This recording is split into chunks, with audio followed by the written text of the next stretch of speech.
बेटा, आज हमें अपनी लकड़ी के घर की मरम्मत करनी है। तुम दोनों को मेरे साथ जंगल चलना होगा लकड़ी इकट्ठा करने के लिए। बारिश का मौसम आने वाला है, उससे पहले हमें अपना लकड़ी का घर मजबूत करना होगा।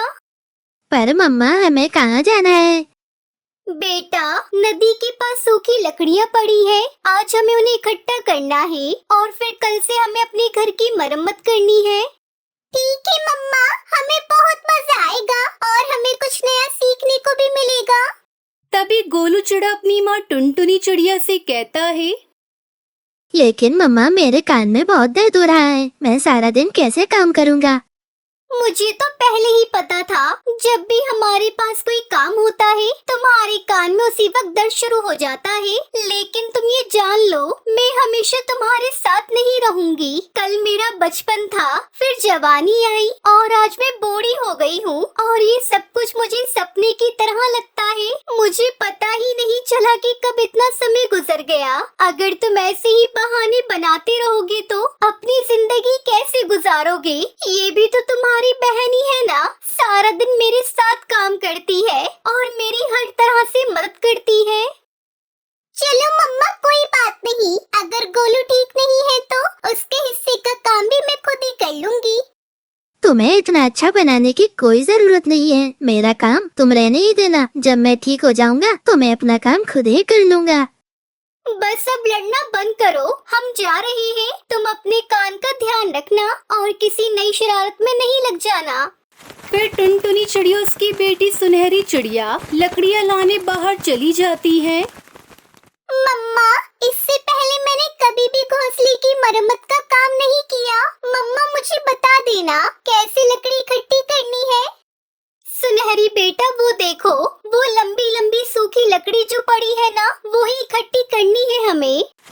फिर दोनों माँ बेटी सूखी लकड़ी इकट्ठा करने लग जाती है। वहीं दूसरी तरफ गोलू चिड़ा सोचता है, बेइज्जती तो करवा ही ली है, चलो थोड़ा घूम लेता हूँ। मम्मा और सुनहरी तो शाम को आएंगी, चलो बूढ़े हरिया तोता को परेशान करके आता हूँ। ये कहकर गोलू चिड़ा हरिया तोता के घर जाता है। हेलो बूढ़े तोते, कैसे हो तुम?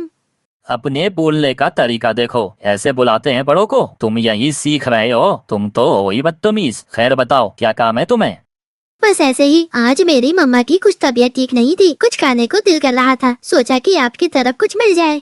अगर सच में तुम्हारी मम्मा बीमार पड़ी हैं, तो ये लो, एक अमरूद पड़ा है, यही खा लो। फिर गोलू चिड़ा वह अमरूद खा लेता है और अपने मन में सोचता है, पेट तो भर गया, अब कौन सी शरारत करूं जिससे थोड़ा मजा भी आ जाए। हाँ, शरारत का सामान तो मेरे सामने ही है। गोलू चिड़ा सामने से एक फूल तोड़ता है और उसमें एक लाल मिर्च मसल मसल कर उसे हरिया तोता के पास ले जाता है।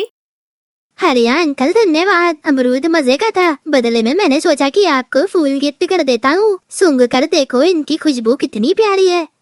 और फिर बूढ़ा हरिया तोता उस फूल में नाक लगाकर जैसे ही लंबी सांस लेता है, मिर्ची की जलन से उसे खांसी शुरू हो जाती है। उल्लू बनाया, बड़ा मजा आया, उल्लू बनाया, बड़ा मजा आया। मैं शाम को तुम्हारी मम्मा को तुम्हारी शैतानियों के बारे में बताऊंगा। फिर गोलू चिड़ा जंगल में पूरे दिन शरारत करने के बाद घर जाकर अपने घोंसले में आराम से सो जाता है। वहीं टुनटुनी चिड़िया लकड़ी लाकर घर की मरम्मत करने लगती है। मम्मा, आप थक गई होंगी, रहने दीजिए, हम ये काम कल कर लेंगे।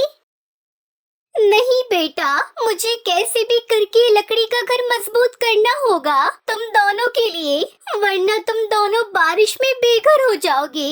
बस बेटा, आज मेरे पंख में थोड़ा दर्द हो रहा है।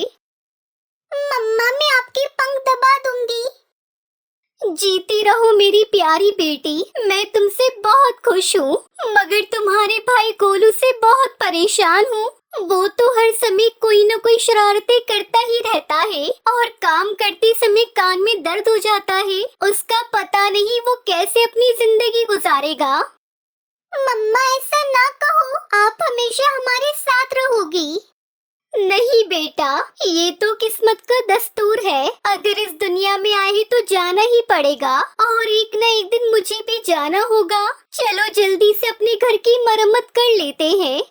कुछ घंटों की मेहनत के बाद टुनटुनी चिड़िया अपना लकड़ी का घर बहुत ही मजबूत कर लेती है। फिर वो घर के अंदर जाती है। हाँ गोलू, कुछ कान का दर्द कम हुआ या नहीं? अब कोई बहाना तैयार है तुम्हारे पास? मुझे पता है सुनहरी आपको मेरे खिलाफ करती है।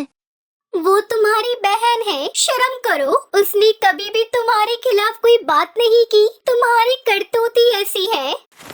वो सभी बातें कर ही रहे थे कि तभी उनके पास हरिया तोता आता है। टुनटुनी, तुम्हें पता है आज तुम्हारे बेटे गोलू ने क्या किया? क्या हुआ हरिया काका? गोलू के तो कान में दर्द था। आज वो सुबह से घर से बाहर ही नहीं गया। नहीं टुनटुनी चिड़िया, यह मेरे घर आया था और कह रहा था कि तुम्हारी तबीयत खराब है, मुझे कुछ खाने के लिए दे दो। फिर उसने मुझे फूल में मिर्च डालकर सुंघा दी, जिसकी वजह से मुझे बहुत तकलीफ हुई। फिर गोलू चिड़ा शरारत पकड़े जाने पर सोने का नाटक करता है। हरिया काका, मैं बहुत शर्मिंदा हूँ, मुझे माफ कर दीजिए। अभी आगे से कभी ऐसा नहीं करेगा। ये सुनकर हरिया तोता वहाँ से चला जाता है। तभी टुनटुनी चिड़िया के पंखों में दर्द होने लगता है। आह, सुनहरी सुनहरी बेटा, मेरे पंखों में बहुत जोरों से दर्द हो रहा है। मुझे सांस लेने में दिक्कत हो रही है। बेटा, मुझसे बैठा नहीं जा रहा। शायद मेरा अंत आ गया है। नहीं मम्मा, ऐसा मत कहो। आपको कुछ नहीं होगा। गोलू, जल्दी इधर आओ। देखो मम्मा को क्या हो रहा है। मम्मा, क्या हुआ आपको? अपनी आंखें खोलो। आप अपनी आंखें क्यों नहीं खोल रही हो? लेकिन टुनटुनी चिड़िया ने तो अपनी आंखें हमेशा हमेशा के लिए बंद कर ली थी। नहीं मम्मा नहीं, मैंने आपको बहुत तंग किया, मुझे माफ कर दो। प्लीज मम्मा प्लीज अपनी आंखें खोले। फिर मैं दोबारा कभी ऐसा नहीं करूँगा। हमेशा आपका कहना मानूंगा। बस एक बार उठ जाओ। अब गोलू चिड़ा को अपनी गलती का एहसास हो गया था। फिर वो अपनी बहन सुनहरी चिड़िया के साथ अपनी माँ के बनाए हुए लकड़ी के घर में रहकर अपनी जिंदगी बिताने लगता है।